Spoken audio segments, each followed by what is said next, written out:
Et retrouvez maintenant les bons trucs.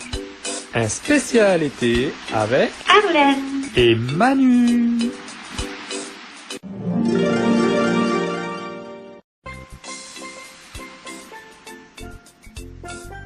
Bonjour. Suite à la description de l'épice ou de l'aromate, vous pourrez trouver en texté une recette en commun à cette épice ou à cet aromate. Donc n'hésitez pas à aller la consulter. Merci à tous.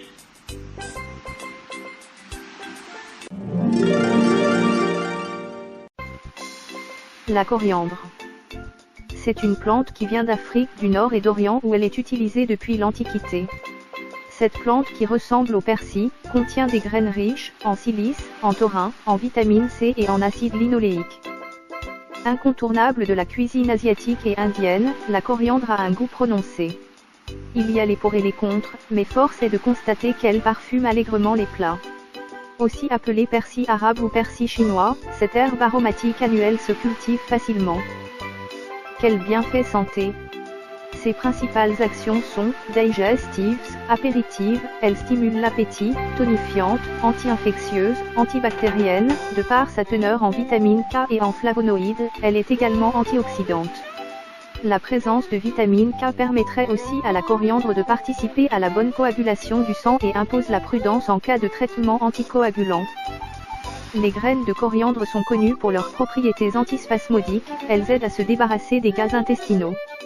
La présence de linalol dans l'huile essentielle de coriandre a une action antidouleur, calmante et sédative.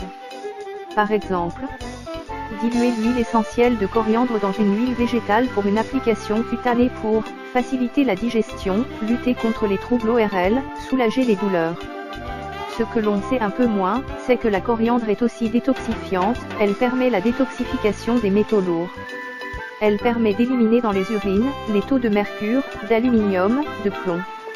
Mais il faut alors en consommer de grandes quantités fraîches et non cuites pour bénéficier de ces effets.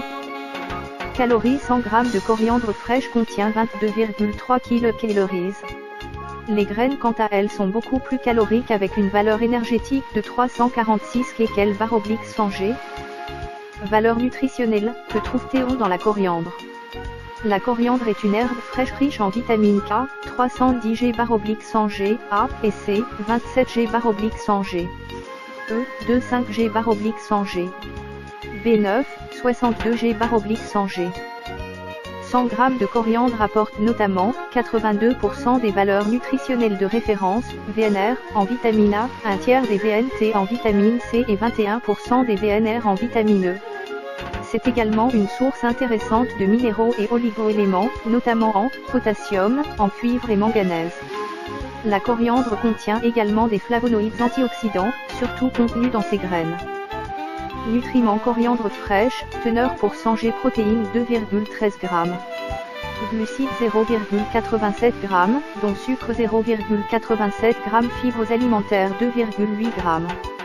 Lipides 0,5 g, dont cholestérol 0,0 mg, dont acide gras saturé 0,014 g, dont acide gras monoinsaturé 0,28 g, dont acide gras polyinsaturé 0,04 g au 92,2 g. Quels effets secondaires? À cause de sa teneur en vitamine K, en trop grande quantité la coriandre est déconseillée aux personnes sous traitement anticoagulant. Les huiles essentielles sont quant à elles déconseillées aux enfants de moins de 6 ans, aux femmes enceintes. Au-delà de ces rares cas, il n'existe aucune contre-indication à la consommation de coriandre fraîche. Pourquoi certaines personnes détestent la coriandre? Les feuilles et les racines de coriandre sont très goûteuses.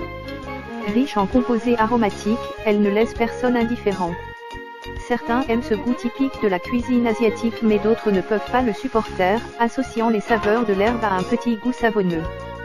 Selon une étude, 17% des Européens, 14% des Africains n'aiment pas la coriandre contre seulement 4% des hispanophones et 3% des habitants du Moyen-Orient.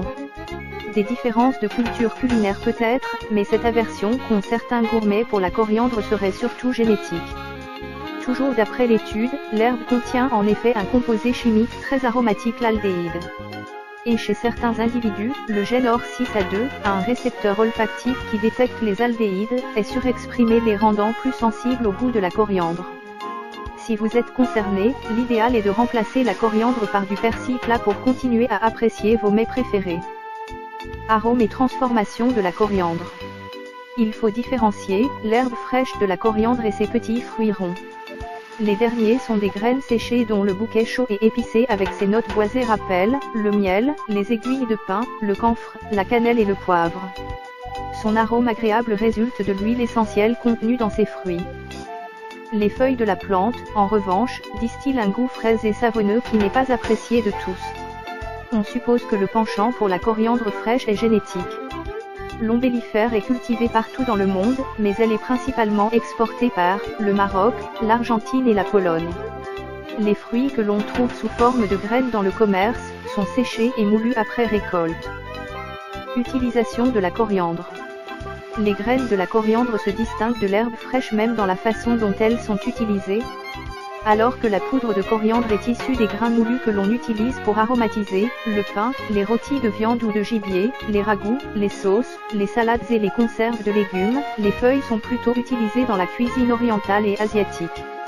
La coriandre moulue est, entre autres, un élément essentiel de nombreux mélanges à base de curry et s'associe très bien à la fleur de sel, au sel aromatisé, à l'ail, au cumin, au carvi, à l'origan, au persil, au poivre, au romarin, à la ciboulette, au gingembre, à la coco, au thym, à l'oignon et au céleri.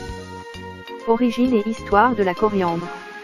La coriandre est l'une des herbes aromatiques les plus anciennes au monde. Dans l'Antiquité, les Romains en étaient férus. L'épice apparaît dans plus de 70 plats issus du recueil de recettes du romain gastronome Apicius. Les Romains et les Grecs utilisaient également comme remède l'herbe avec ses fruits aromatiques, comme le prouvent les écrits du pionnier de la médecine, Hippocrate. Elle était censée calmer les maux d'estomac ainsi que les maux de tête. Au Moyen-Âge, une autre facette de la coriandre vit le jour, elle devint une potion magique aphrodisiaque, dénommée philtre d'amour, que l'on cachait sous l'oreiller ou dissoute dans du vin que l'on donnait à boire aux jeunes mariés. On ne sait malheureusement pas si cette méthode était efficace. Il en va de même lorsque l'on essayait de se protéger de la peste et du choléra avec de la coriandre. Les fruits de l'ombellifère n'ont été découverts en tant que réels aromates que plus tard. Ils font aujourd'hui partie des ingrédients préférés de l'industrie des spiritueux et entrent dans la composition des schnapps épicés et des liqueurs de plantes et bien sûr dans la composition des nombreux plats épicés de nos cuisines. Voici comment bien mettre en valeur l'arôme épicé de la coriandre. La coriandre moulue doit être placée dans un bocal hermétique, dans un endroit frais et sec et à l'abri de la lumière. Elle conserve ainsi son arôme épicé jusqu'à 6 mois. Elle convient parfaitement aux plats froids et chauds. Délicieux. Le beurre aromatisé à la coriandre sur du pain noir, avec des pommes de terre en robe des champs ou de la betterave cuite au four. Pour cela, battez simplement le beurre en crème puis assaisonnez-le avec un peu de fleur de sel et de la coriandre moulue. Pour une tartinade de saindoux épicée, assaisonnez de la graisse d'oie ou de porc avec un peu de coriandre moulue. Délicieux avec fleur de sel, sel aromatisé, ciboulette, radis. Une pincée de coriandre moulue confère une note raffinée aux boulettes de viande, aux pains de viande et aux farces destinées à la volaille. Elle est très goûteuse également dans les salades de cervelas. Notre conseil: on peut fabriquer une tisane à la coriandre en utilisant les feuilles fraîches ou les graines entières. Il suffit pour cela de mettre les feuilles fraîches ou une cuillerée à soupe de graines dans une tasse et de verser de l'eau chaude, puis de laisser infuse pendant 15 minutes.